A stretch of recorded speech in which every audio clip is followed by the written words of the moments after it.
Наши абхазские и осетинские братья, партию вынужденно перемещенных лиц основали вынужденно перемещенные лица из Абхазии и Южной Осетии.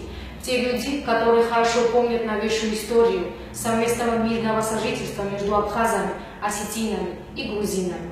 К сожалению, нам не хватило мудрости предотвратить эту позорную войну. Мы не смогли защитить друг друга. От нашего имени хотим обратиться к нашим братским народам. Мы хотим с ними мирное сожительство. Наша цель – прямой диалог с нашими братскими народами. Это заказ нашего народа и общества. Мы не допустим повторения тех ошибок, которые имели места в новейшей истории. Наши абхазские, осетинские братья, мы хотим, чтобы ваши сомнения заменила вера. Вера того, что мы оправдаем ваши ожидания. Первый признак доверия же – верность и честность. Открытые и прозрачные взаимоотношения. Мы хотим заверить вас в нашей доброжелательности и порядочности, в критической ситуации, в готовности, солидарности.